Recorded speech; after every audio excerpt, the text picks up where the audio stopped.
Again, I hate to say this, but I'm Kerry. I've said that enough times, and I'm also going to moderate this panel. Some of you heard the name Kerry Altenbernd was going to also be here. Kerry is a John Brown reenactor out of Lawrence, Kansas, but unfortunately he was not able to make it.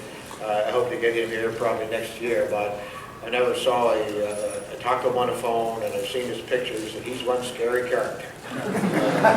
He portrays John Brown relatively well, so maybe we get him next year. So, but nonetheless, we have some wonderful, talented historians and authors.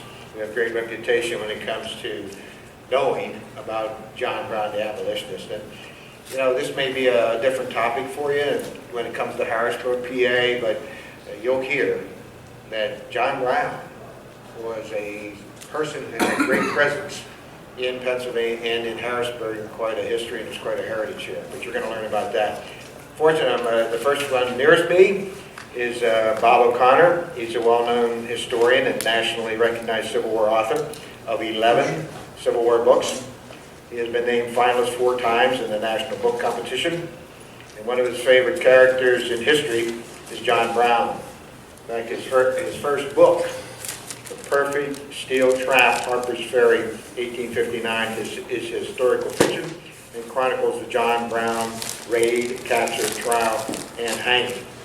Bob has made over 500 presentations in 18 different states and writes about Civil War for Examiner.com and several regional publications.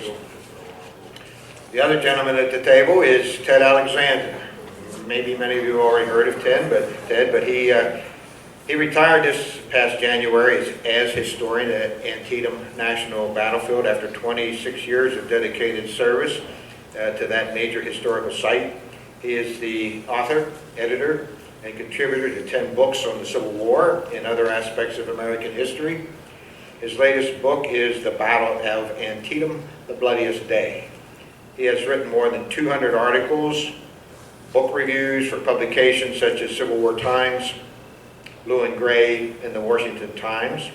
He has appeared in a number of television productions, among them the Emmy Award-winning Maryland Public Television documentary, Heart of the Civil War. So like Ted has agreed, he lost the coin toss, so he's going to start. Ted, it's yours. Thank you. Thank you. So thank you, folks, for coming out to this. We need to keep promoting our American heritage. This helps to promote our American heritage and our Civil War heritage. You know, you might ask the question, why John Brown in Pennsylvania? We can go to the question, why Harper's Ferry? And then tie in why John Brown in Pennsylvania. John Brown was not new to Pennsylvania, as many of you know. He even had a tannery out in northwest Pennsylvania. Has anybody ever gone to see that? It's kind of restored. They have a monument there and all. I've been out there. And of course, by 1859, he's planning his greatest coup, if you will, the raid on Harper's Ferry. Well, why Harper's Ferry? There's a lot of places he could strike against slavery, and that's what he's striking against, folks. And let's make no doubt about it, the main reason, people still are debating this, the main reason for the Civil War is slavery. That was the cause of the Civil War. It wasn't tariffs or anything exotic like that. It was slavery. Brown is dedicated toward ending slavery. He picks Harper's Ferry for a number of reasons. One, it's one of 2 federal arsenals. So there's thousands of weapons stored there. 2, it's in the mountains of Virginia. He plans to raise troops. He plans for the slaves to all rise up in that region. And he has to have a place to go hide. So he's going to use the mountains of Virginia as his staging point. From there, he'll operate a guerrilla-style war. Hopefully, have a ripple effect, and have more slaves rise up and end the institution of slavery.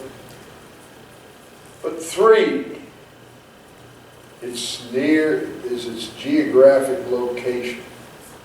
It's near the north.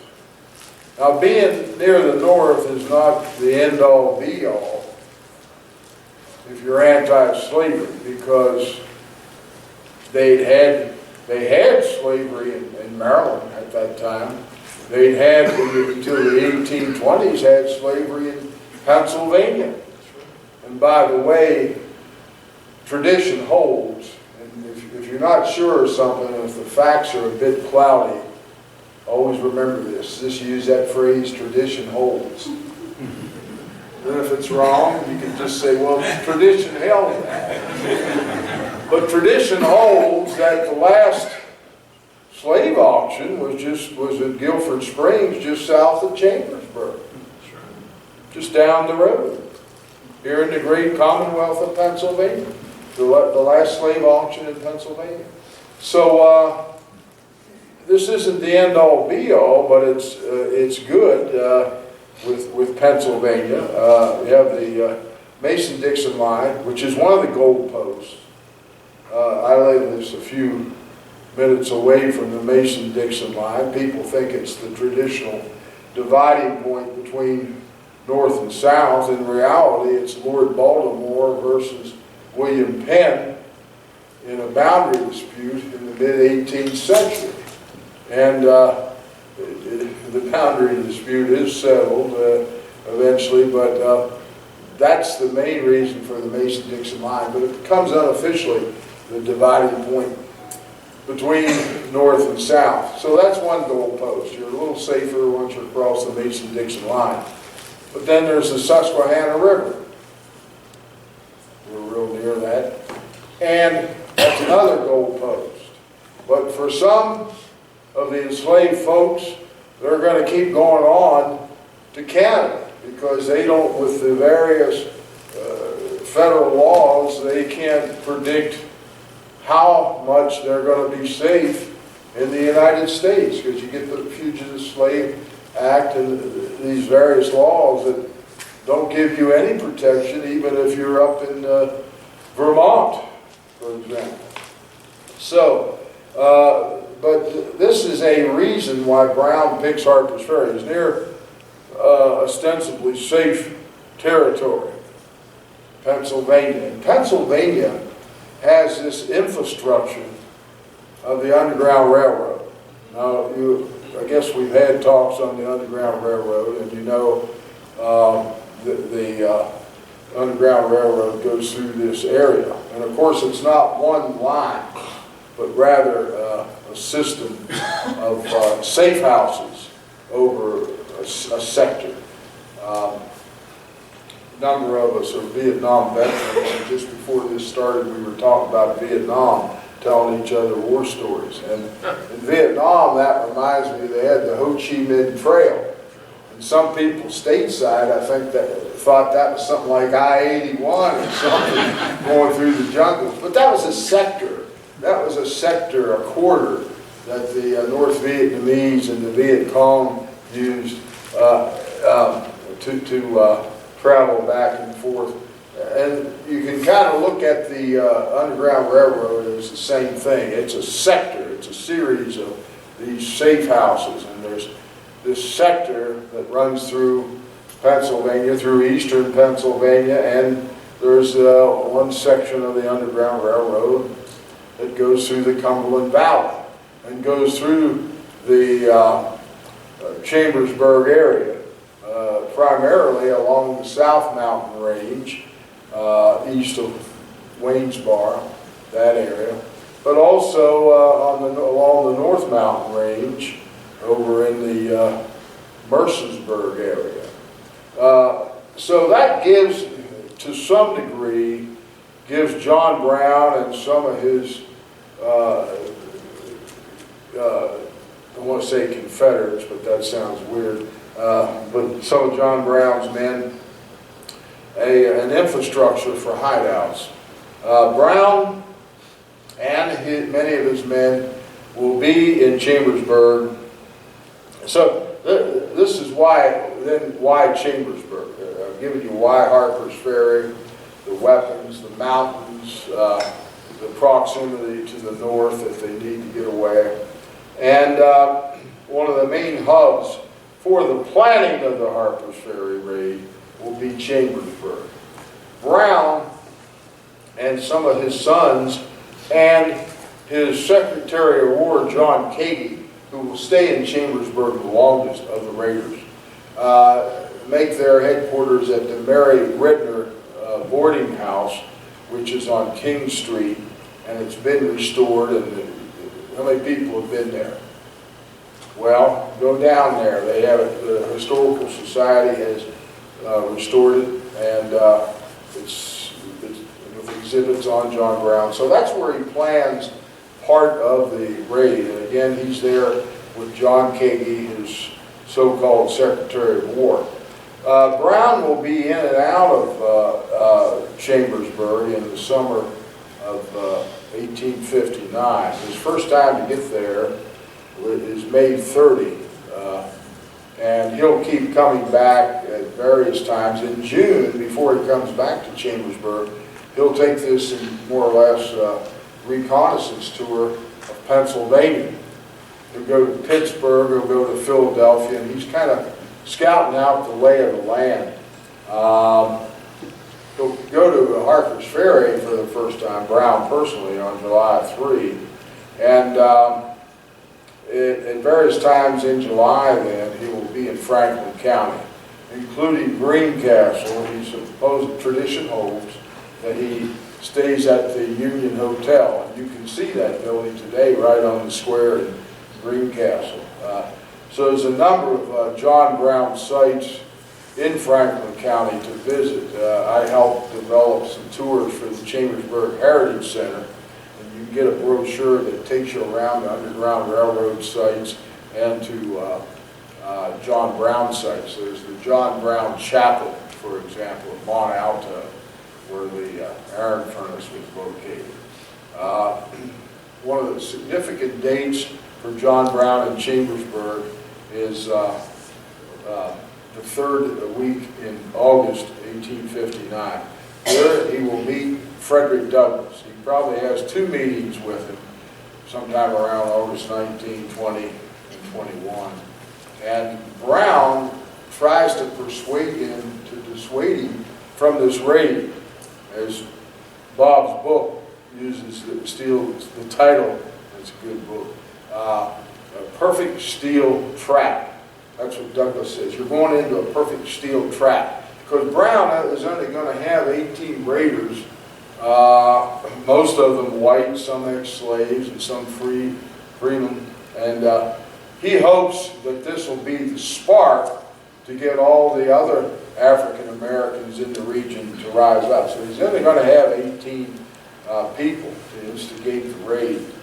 And Douglass just says it's a suicide, more or less says it's a suicide mission.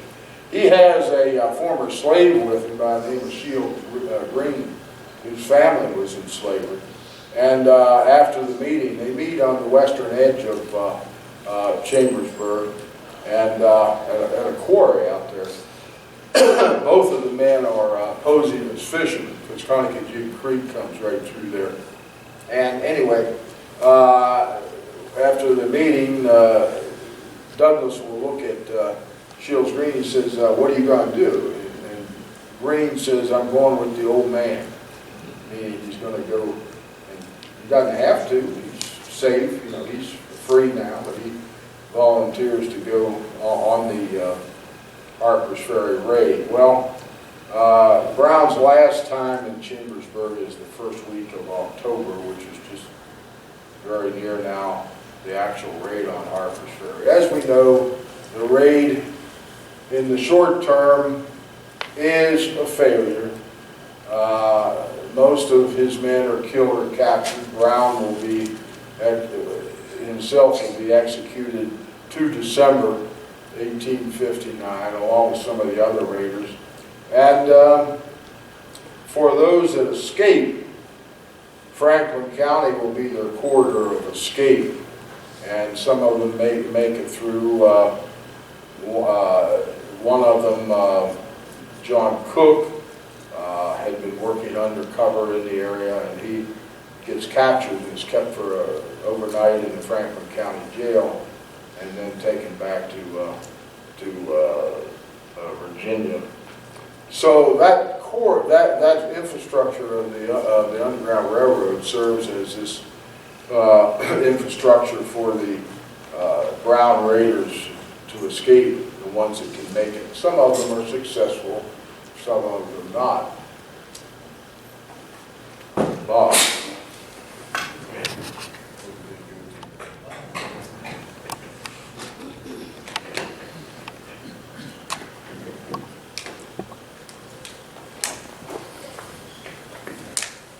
I'm going to come over here and use PowerPoint. I think if I stand in the back, I can operate it, you can hear me, and everything will be cool. See how that works.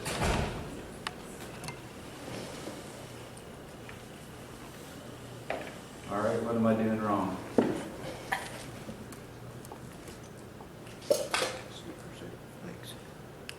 Don't you love it when a plan comes together? Yeah.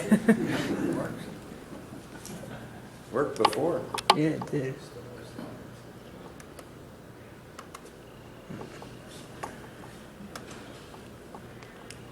There we go. Just have to press it a little harder. There we go. I wasn't pressing it hard. All right, I live in Charlestown. Charlestown is where John Brown and several of his raiders were hanged. So I'm right in the center of the universe of John Brown. In fact, I've studied John Brown for about 40 years, mostly only about the part of Harper's Ferry. And that's what my book covers. I've now published 11 books, and Gary's information was a little behind schedule there, but probably got it off my website. I've actually appeared over 1,000 times since 2006 in lectures and programs. John Brown is one of my favorite characters in history. Two others are Abraham Lincoln and John Wilkes Booth, so that's kind of an interesting trio. Obviously he has connections to Charlestown, which was actually one word when he was there, and the saying in Charlestown is he's still pretty much hanging around there today.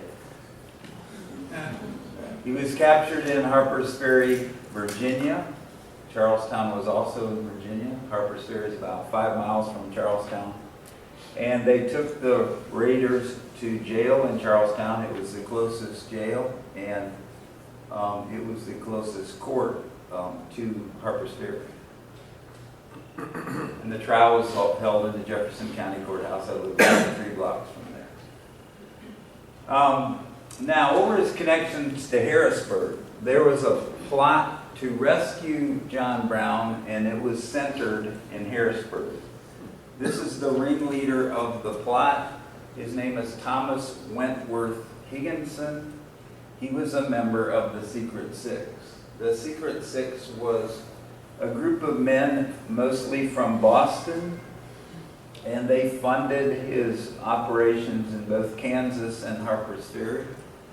When John Brown was captured, 5 of them left the country to cover their behinds, because a lot of the information that was found at the John Brown farm in southern Washington County, Maryland, had their names all over it, and lots of letters from them and everything. Wentworth Higginson was different. He was the most militant member, and he actually, when the others fled the country, he was determined to help John Brown. So he stayed, realizing that he may be arrested and implicated in the situation. He first raised money to help with the defense of John Brown in the trial. And he accumulated manpower, mostly from supporters of John Brown and his men who were in Kansas.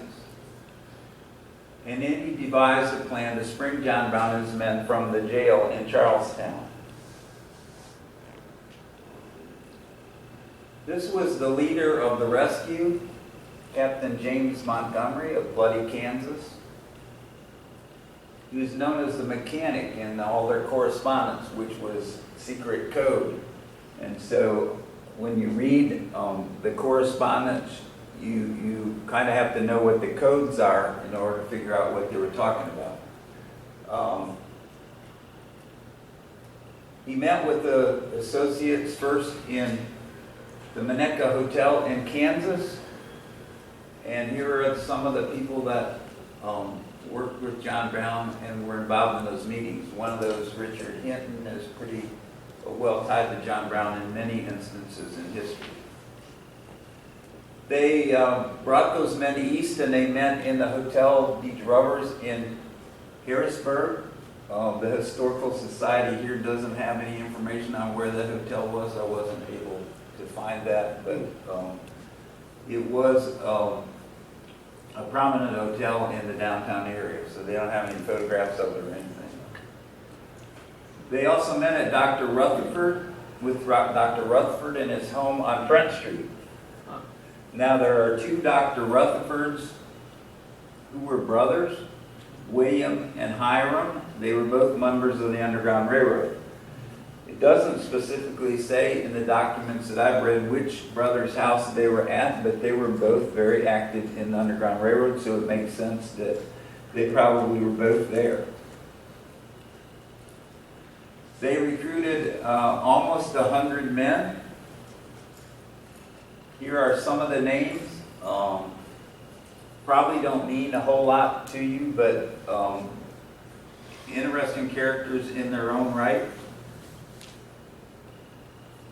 And they gathered the funding to spring this rescue, which was estimated to be about $1,800, which is a lot of money in 1859.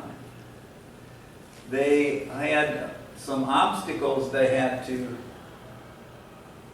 get around. There was a 14-high fence that needed to be scaled to get into the Charlestown jail. There were 3,000 militia guarding Charlestown because the governor of Virginia, Governor Wise, was afraid that gangs would be coming down to try to free him. Well, this was part of those gangs. There were actually more militia in Charlestown in 1859 than there had been in any part of Virginia since the Revolutionary War. They were on every corner. Martial law had been declared. You couldn't walk out of your house and walk your dog in 1859. You couldn't go to church. You couldn't go to school. You couldn't go to the grocery store in 1859 because there were guards on every street corner. They were worried about traveling at night during the winter because he was going to be hanged on December 2nd, so winter was fast approaching and they were going to have to travel in the mountains. So they had all kinds of things they had to try to get around. They had pretty good recognizance and they sent Joseph Gardner to check the Underground Railroad activities. They sent H.C. Seaman to scout Martinsburg, where they intended to bring those that they would be rescuing. And they started moving then toward Charlestown. Captain Montgomery sent men to Hagerstown to set up there. They moved individually rather than all in a group so that no one would suspect them.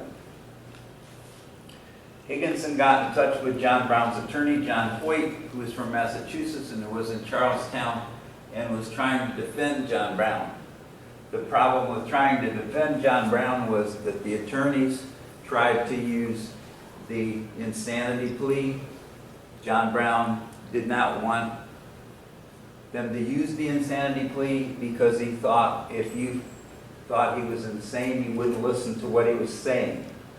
So he fired his attorneys and stood up several times in court to defend it himself. And people say, well, that, he was insane. But think about it. In 1859, you were not allowed to testify in your own trial. He testified 3 times in his own trial.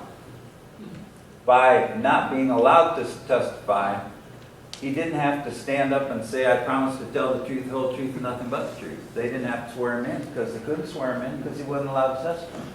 And guess what? The stenographer took down every single word he said. Now, does that sound like somebody that's insane to you? No. Higginson found out from Hoyt that John Brown did not want to be rescued. Again, here's people that want to rescue him and save him. He hasn't figured out that he's much more important after he's hanged than he is by being rescued.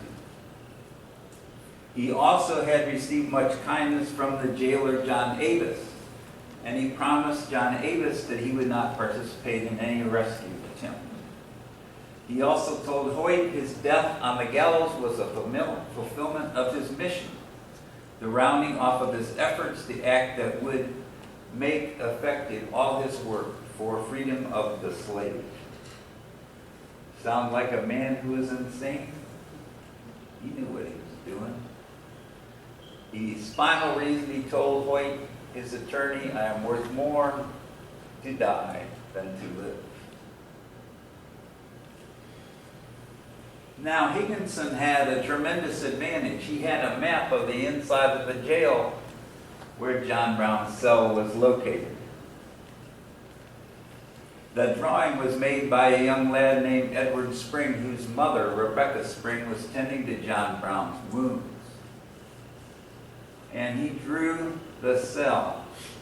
Now, when you think of a cell of a jail in 1859, you don't necessarily think of a potbelly stove and a fireplace and a writing desk, but that's what he had. Now, what's interesting in this drawing is what's at the bottom.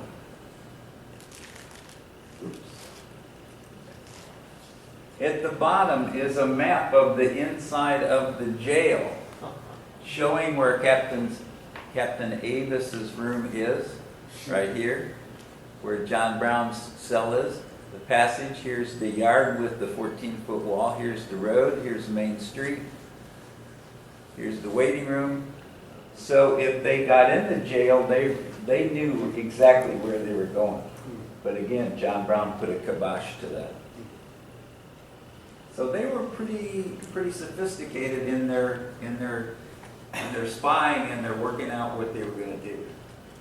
So there's the jail. It's no longer there today. It's at catty corner from the courthouse, and the jailer, as it showed there, lived in the house, in the jail. Now, Higginson brought Mary Brown, John Brown's wife, to visit him at the jail on December 1st, the night before his execution. And here's a drawing. It was in one of the newspapers of the courthouse across the street and Mary Brown being brought there for the visit to her husband. John Brown was hanged on December 2nd, 1859. 4 other raiders, John Cook, Edwin Coppic, and 2 black men, Shields Green, that Ted talked about, had come with him from the quarry in Chambersburg, John Copeland, were hanged 2 weeks later on the 16th of December. There's Cook, who was held in the Franklin County Jail. Coppic, he and his brother were raiders, Shields Green and John Copeland. 2 other raiders remained in the jail and were going to be hanged in May of 1860. Albert Hazlitt, Aaron Stevens. Higginson decided that since he had so much information about the jail, that he was going to change his plan, and now he's going to rescue the 2 remaining raiders. So they met again in Harrisburg, February 16th, 1860. to start working on those plans.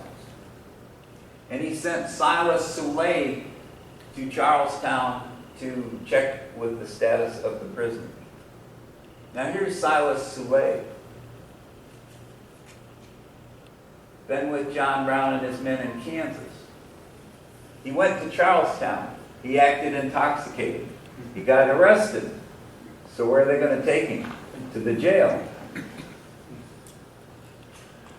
He used his charm to trick jailer John Avis into allowing him to talk to the other prisoners.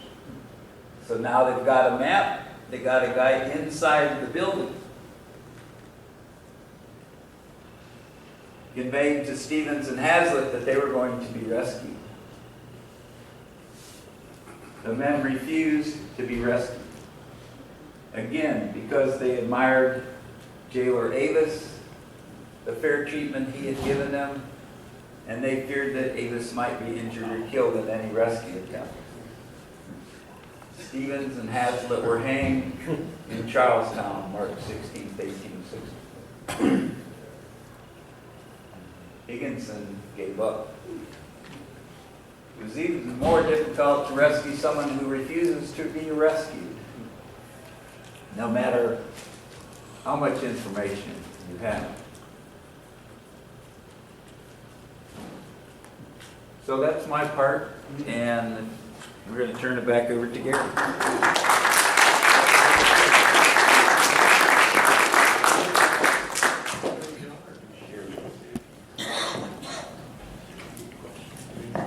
Let me follow up with that for just a minute, because I found an interesting point. I believe there was a Philadelphia lawyer that escorted Mary Brown down to... Hector Tyndale.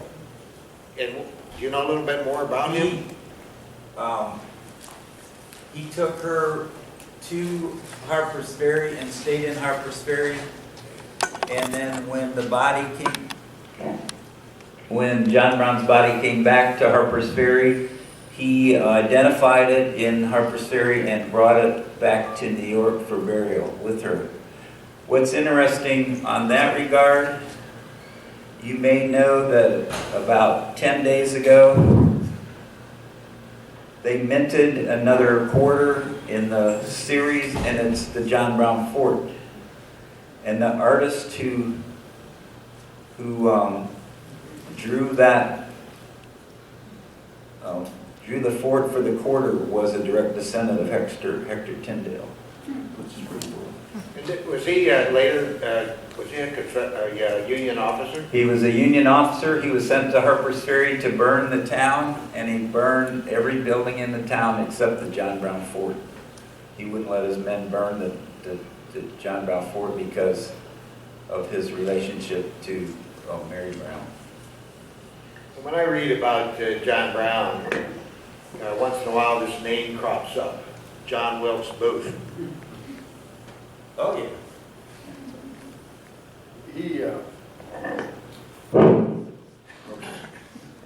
Booth was at in Charlestown.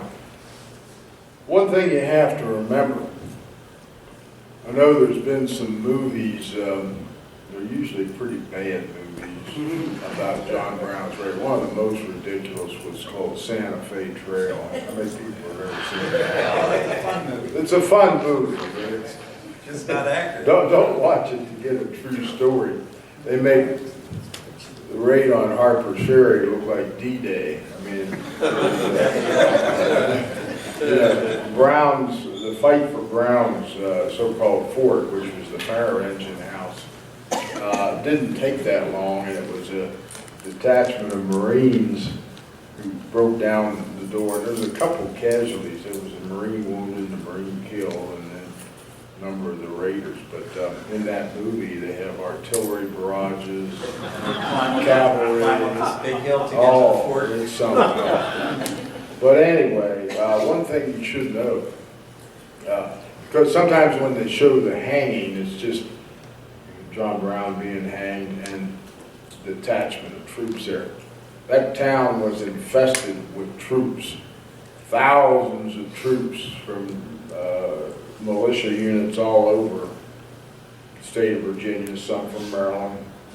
And the execution site was about a mile from where anybody could, the public could go. There weren't people standing around watching it. They were, because it was all blocked off for about a mile around there. And they had artillery batteries set up on the streets to keep people away, and they had thousands of troops all around. But there was a group from Richmond, the Richmond Grays, and there was a young man who was very pro-slavery, pro-South, that happened to be in Richmond at the time, and he asked to join up to come on the trek up to Brown's trial, and that was John Wilkes Booth. And most of the time, though, he didn't do that much military duty while he was there. He was putting on little skits. He was Shakespearean readings and things like that, and I think it was the Episcopal Church rectory. And so he was there. This is quite a thing. This was the big, CNN had been around. You would have seen 24-hour coverage of all this stuff going on. Thousands of people, mostly military, in that town to make sure the rescue efforts do not occur. Because there was rumors, there were all kinds of rumors about these things going to go on. And Bob was brought out the one that probably got closest to it.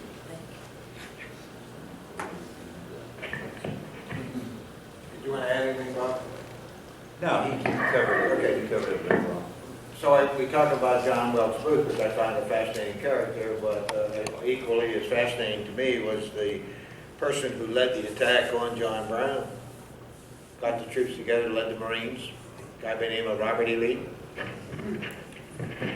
Yeah, I spent a lot of time in the visitor center in Harpers Ferry for about 7 years, and got all kinds of questions about Confederate General Robert E. Lee capturing John Brown, and it was kind of hard to try to convince people that this was Brevet Colonel Robert E. Lee, U.S. Army, and people just didn't get that at all.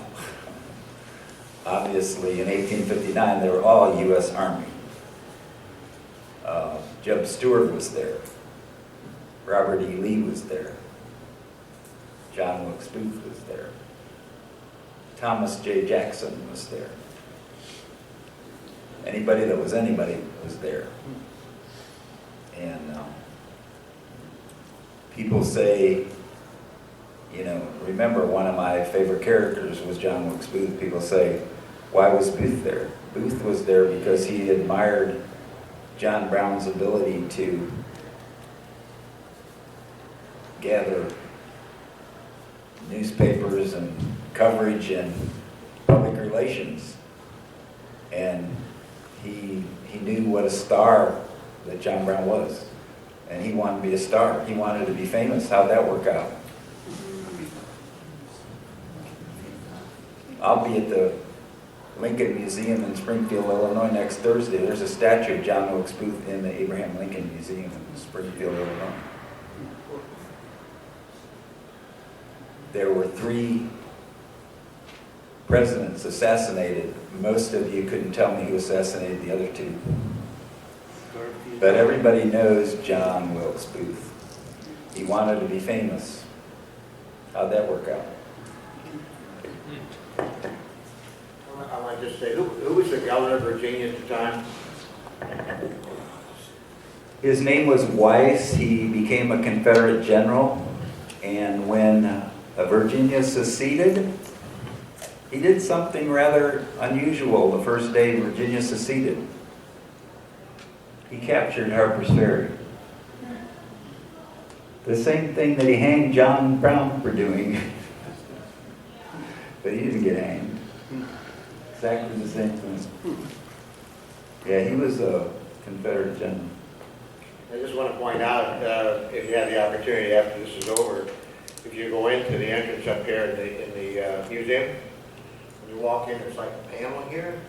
Walk around the back side of the panel, and there is the pen that the governor of Virginia used to sign the death warrant of John Brown. That's all, you might want to take a look at that. I saw some, we'll take some questions. Yeah, you brought up a good I'm sorry. point.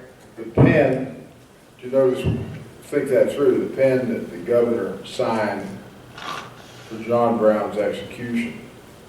Wait a minute, the governor of Virginia signing this, but John Brown attacked a federal installation.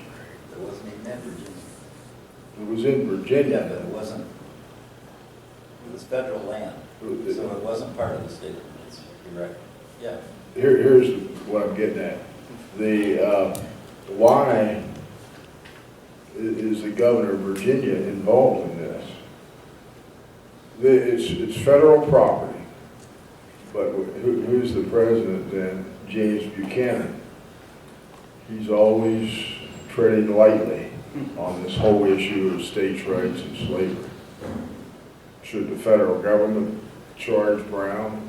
Well, it's a little touchy. How about if we pass the buck and let Virginia take care of it? So Brown is tried for treason against the state of Virginia, not treason against the United States, not destruction of federal property, see? And that's why the governor signs off on that, because Buchanan, our beloved Keystone president, he's from Franklin County, just down the road from where I live. He passes the buck. Thank you. I'm going to take some questions now. Someone back here had a question? No? Anybody? I'm sorry. Yes, ma'am. Yes, thank you for the information. There were two. Why Kansas? There were large religions in Kansas that worked with John Brown. And the second question, was there a choice of execution for John Brown? Because was it the choice for hanging, or was a firing squad the choice? Or was it hanging because that was the norm for hanging slaves, so that there was a... The first part of the question is, John Brown was very active in the new state of Kansas, which was trying to determine whether they wanted to be a free state or a slave state, and his sons went out there, and then he went out there, and he was very involved in what became known as Bloody Kansas, got his name all over it. And that's why they recruited a lot of these guys from Kansas, because they already had experience working with them. As far as the hanging, the citation that the Governor Weiss signed says that he shall be hanged by his neck until he be dead, and that hanging shall take place between the hours of noon and 3 p.m. on the 2nd day of December, 1859. It doesn't give an option as to why he was hanged as opposed to being shot by a firing squad. But every one of those men were hanged, and that was part of the way that you were executed back in that day. It didn't matter if it had to do with slavery or not. That was the form of execution at the time. One of you side to get this. Any more questions on this side? I'm going to move across. Yes, sir. Just in that vein, I think if Brown had some military connection, then he would have been shot. But because he was a civilian, civilians at that time accused of crimes of that nature would have been hanged. It could be. Coming across? Joe? Two things. First, I'll lay it up here for people to look at. It is Mr. Rutherford's home on Front Street. Okay, The good. second house over is 11 South Front, and the first house is 9 South Front. Kelk and Rutherford were the station masters on the Underground Railroad. They're both buried in the Harrisburg Cemetery, and they'll be on a tour tomorrow at 2 o'clock. And the second one is Weiss was brought along with General Meade. Is that correct? No, I don't know. That might be. I don't know. It is. I know the guy asked the question and answered the question. Doesn't mean it's not right. I just know that Meade's brother. Yes, sir. We live in such cynical times today. The comments you're making about John Brown's motives, I'm sorry, his philosophy, and those other two gentlemen, they sound so pure. that they would say, hey, you know, don't rescue me because this jailer was good to me. I mean, that's inconceivable in today's society. And some of the things you said about John himself, just, Well, was there anything that you found, was there any cynicism? Anything that he Well, did? think about this for a while. If we would have lost the revolution, do you think that George Washington would be the father of our country, or do you think he would have hanged? So there's a fine line between those who succeed in what they're doing and those that don't succeed. Now, I would say that if John Brown would have been killed in Harper's Ferry, we wouldn't be talking about it. John Brown was a master of public relations. If you don't believe that, he had more photographs taken of him than anybody in his era. And what did he do with those photographs? He passed them out like business cards. And if he met you in the hallway today before this, he would sign one for you and ask you for $1 for the photograph, because he was raising funds. He was a master of public relations. As soon as he got captured, every newspaper in the country got access to him to talk to him. He wrote letters to every newspaper and everybody in the world, and they let him do that, and he got his message out. By the time December 2nd came, he knew that he needed to die for the cause. Yeah, he needed to die for the cause. And Frederick Douglass, years later, 1880, said it wasn't, the Civil War did not start in Charleston Harbor. The Civil War started in Harper's Ferry. And it was not Major Anderson at Fort Sumter, it was John Brown at Harper's Ferry that fired the first shots that ended slavery in this country. You can say he was a crazy man, you can say he's a terrorist. He was a terrorist in Kansas. A terrorist goes into a place and kills everybody for no reason, no matter who they are. He didn't do that in Harper's Ferry. The only innocent people that got killed in Harper's Ferry were stray bullets or whatever. There were several casualties. There were like 4 casualties in Harper's Ferry. Well, there could have been 800 or 900 people killed there, easy, with all the guns and everything there. But he's just an interesting character because he's so controversial even today. Every time there's a terrorist event, they compare him to John Brown. Well, it's like, well, yeah, you can do that, and you can bring that up, but it's just, Frederick Douglass said, here's a white man who is willing to die for the black man. He said, I wasn't willing to do that, and I'm black, and I wasn't willing to do that, but John Brown was. He gave his life, he gave his son's life for the cause. Now, if you look at John Brown's family today, and there's quite a few of them, because he had 20 children. So that family tree is very, very large. I've talked to the lady who does the genealogy in that family.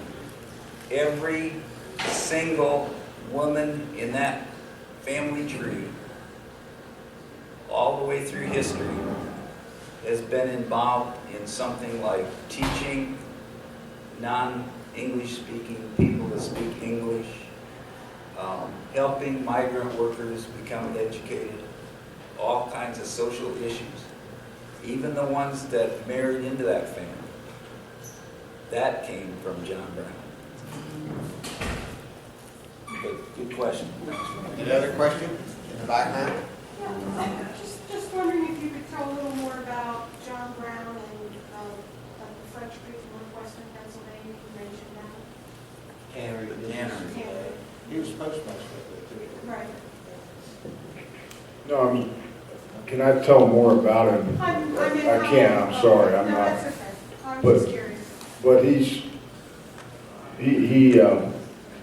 moves around quite a lot. He was familiar with Pennsylvania, and that summer of 1859, he's doing a reconnaissance. He lived in Pennsylvania, of course, but he's doing a reconnaissance and going to Pittsburgh, Philadelphia, and all that. But I'm sorry, I don't know. No, more about it up in the north. It's an interesting story in and of itself. Can I use your line, was it legend has it or something? Tradition holds. Tradition holds. That I think he lived up there for about 8+ years, had his tannery business up there. And the president did appoint him as a postmaster, and he was a postmaster in the area. And I find out, from what I read, he was well respected there and well liked. So he was He dealt in cotton internationally. He was a minister. He taught Sunday school. And he was a pretty effective businessman for a while, but then a lot of his businesses failed and he went into debt. But he has a great history in Pennsylvania in terms of that commercial activity and all that. So, one of the great things about what we're doing, we're gonna have the Civil War Days in Harrisburg every year. And so we take this stuff and we can develop some more components of that. I will say one thing about that region. That's another quarter of the Underground Railroad. They're going up through there and they're crossing into Canada, across Lake Erie. So that's part of that Underground Railroad is going through that region. Any more on this side? One in the back. I'll get you. Yeah, I know there was a lot of railroads back then, but to do that kind of traveling, I mean, Philadelphia to Pittsburgh, there's a railroad line, but to go from here to Chambersburg, to Harper's Ferry, I mean, some of these travels, it's gonna take weeks, if not months, going back and forth to all these places. And then planning and then going back, like going to Harrisburg and then down to Harper's Ferry. That's gotta be several days of travel. He traveled everywhere. He went from Pennsylvania to Kansas. He came back to Iowa, went up to Chatham, Ontario, drop off some fugitive slaves that he had rescued there, went to Boston to get more money from the Secret Six, went back out to Kansas, came back to Harper's Ferry. He traveled everywhere. And it's amazing. I mean, And had 20 kids. yeah. Every once in a while he'd stop at home, spend the night. Right. Was he Mormon? No, it wasn't Mormon. But Yeah, it's amazing when you think of all the travel he did and how he funded that and how he got from place to place. Like you said, the railroads didn't connect. Very often times you had to, like in Baltimore, you came down from Philadelphia or Harrisburg into Baltimore on one train, and the other train left the other side of town. So you had to cross town to get on the other train. So yeah, it's amazing. I would love to have somebody plot out the travels of John Brown, because it's just unbelievable how he got around and how he got so far across the country in a day that, like you say, you couldn't go 20 miles in a buggy, and the roads were terrible, and if it rained, you couldn't make it. And, yeah, I don't know how he did it. But if you were planning on a raid on Harper's Ferry, why would you go all the way back up to Harrisburg to do it? That seems like a little out of the way. I mean, really out of the way, considering how much time it takes to travel. Are you talking about the rescue? Yeah, any of them. Why come all the way up here? I mean, that's a lot of days travel to get to and from a place. Why not someplace closer? I think probably because the further you are away, the less suspicious you are to have a whole bunch of people there that don't belong there. In fact, if you go to the Kennedy Farm today, you could plan a raid on Harper's Ferry today at the Kennedy Farm, because it's out in the middle of nowhere. And you could have all kinds of things going on, and your neighbors would drive by and they wouldn't even notice, because it's in the middle of nowhere. And why come to Harrisburg? This gets back to the reasons for why Harper's Ferry. They want to strike this federal arsenal, and they want to have these mountains where they're going to initiate their guerrilla war. But they want to be close to relatively safe ground if things go wrong. Now, they can't go to the east, because you go east, you're going into more southern sympathy. The city of Baltimore, which was considered the largest city in the South back then, which is will be very pro-Confederate when the war breaks out. You go west, you're into the Shenandoah Valley. That's mixed pro-Union and pro-Confederate when the war breaks out. So it's there, and there's this infrastructure of the Underground Railroad coming up through the Cumberland Valley, so it's very logical to come back up this way, come to Harrisburg, Chambersburg, etc. If things go wrong. I think, this Harrisburg was, I think he probably ought to view it also as his base of operation. He had friends here, he felt safe here, he had support here too, so it was come up here and do his planning, and he knew he had people that were going to support him, basically thought. But I think the safe ground, not being caught suspiciously, being around there, I think they're all great reasons why, and again, there's a history dealing with it. Yes, ma'am? Well, at the Mary Ridner house, they said that that was as far as the Cumberland Valley Railroad went at that time. And so that's why he rented a room there. The Cumberland Valley Railroad, well, this gets into technicalities on the business end of it, bureaucratic aspects of it, but eventually the Cumberland Valley Railroad will end in Hagerstown about this time, but technically it's the Franklin Railroad from Chambersburg down to Hagerstown for a time. Then the Cumberland Valley Railroad buys the rest of it. But yeah, that's a factor. The Cumberland Valley Railroad ends in Chambersburg and Hagerstown, but it's the Franklin Railroad that for a while until the Cumberland Valley Railroad buys it at link down to Hagerstown. But he rented that house because it was close to the end and he could get. He rented the house, the Ridner, he got the room at the Ridner boarding house because, yeah, it's just around the corner from the railroad warehouse where his shipments of farm implements come in. Mining equipment. Mining equipment. Well, that wasn't to be provided. No, that went to Kansas. Okay, I have, we're going to take a question here, a question there, and that'll conclude. Jim? Well, the Cumberland Valley Railroad went from Harrisburg to Hagerstown. In fact, their station to buy tickets is in Mechanicsburg, and that's where Jenkins went into to read northern newspapers to see where all the Yankees were. But they shared the train station here in Harrisburg with the Pennsylvania Railroad. But it's a technicality for a time. It was the Franklin Railroad going from Chambersburg. Then the Cumberland Valley. Well, the reason I mentioned it, she thought it ended in Chambers, but she didn't realize it came all the way to Harrisburg to Cumberland Valley. Yeah. No, I believe what you said. Well, it started in Harrisburg Right. and went down, but at that time when he was there, and this is what they said at the Mary Ridner house.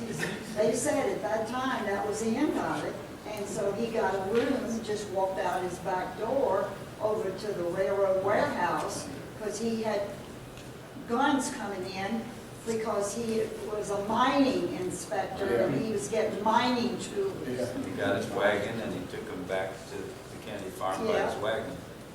I think it just goes to show we have two historians here having a little dialogue about what's right and what's wrong. And that's one of the things about going to these places and reading and understanding and doing your own research and understanding of what events took place, because you will find in different history books, different presentations, and eventually a consensus gets built and we go forward on the consensus. And I'm going to take one more question back here. Just a comment and A a comment. question too. As far as, I just wanted to speak up in defense of Frederick Douglass, saying that at times we realize our own worth. And you said he may not have been willing to die. He was worth more alive than dead for his people, whereas with I agree. John Brown, it was a different story. But when you said willing to die, I'm looking at all the heads that are shaking. Are you kidding me? Die for that? I mean, when I'm thinking, what are we going to die for? Are we willing to step up for our fellow person? And that's right. Frederick Douglass was worth more. But in retrospect, we're looking at that from 21st century, because for the rest of his life, there was and he says this, there's a part of him that wished he'd gone on that raid. Exactly. And the same thing, when you look at that movie Glory, You know, I'm sitting there watching that movie and I'm thinking, are you kidding me? They're gonna go and they know they're not going to survive. They've got all these cannons, but they're all willing to die and let this one Caucasian captain stay behind, and all of them go up this mountain to be blown up. And I don't watch that part because I'm still struggling with the way we were enslaved and treated, and we're willing to go up this hill. It is just amazing to me. So how much am I worth? Would I die for anybody in this room? Would I step out? I'm thinking, am I worth? So I think we're all struggling with that even right now. What And are we worth? And those men were proud to serve. They wanted to Yeah. serve. They wanted to go into combat. A couple of quick comments that kind of related. You mentioned that movie Glory, and they show Frederick Douglass with this white beard and everything. So many depictions in TV and movies of Frederick Douglass is of this old man. Well, he was only in his early 40s. He was a young man at the time of the Civil War, but many of the photographs of him are post-war with his white hair and white beard. And I might say, same goes for John Brown. He's always shown with this long, kind of an Old Testament looking guy. But in reality, at the Harper's Ferry raid, his beard was shorter than mine, probably. Something like yours is a short beard. So it's funny how these images we have of people and how people put them up in the movies and all, and continues. Two quick comments I have that are about upcoming events. Tomorrow, we have a Civil War commemorative service at the Camp Curtin Church. They're so excited about this service. It's a commemorative service. They have their children's choir, adult choir there. And they're going to sing a lot of good Civil War music. And there's a presentation by Caleb. Caleb Jackson back here is going to do Juneteenth and give us some words on that. Oh, wait, I have one last question. Oh, wait a minute. Wait, I'm done, and then I'll take your question. No, too late. No, wait a minute. We're going to give a chance. One other thing. We have a Civil War tour. The Harrisburg Cemetery also falling in church. The one thing I want to tell you is, when I went to that church, Jim, you hold up. One thing I want to tell you about the church. When I was over there meeting with the Reverend and the choir directors, etc., the Reverend comes over to me and said, "The ladies of the church want to prepare lunch for people who come there." And I said, "Reverend, how much?" He says, "Nothing. They're so excited about people coming to this church service that they want to do a free lunch for everybody. So go to church, go to lunch, and enjoy your time." Now, Caleb, I'm sorry. And I came in a little late, maybe you covered this, but William Howard Day of Harrisburg published John Brown's Constitution. And it's in the state library. And when William Howard Day was at Oberlin, John Brown's father was one of the trustees. So there's a lot of connection between William Howard Day and John Brown. I'll let you know about the Constitution. If William Howard Day had been in the United States, he would have been indicted along with the conspiracy. But I understand he was out, so you can relate to that. Thank you. Thank you very much. And please join me in a round of applause for our guests.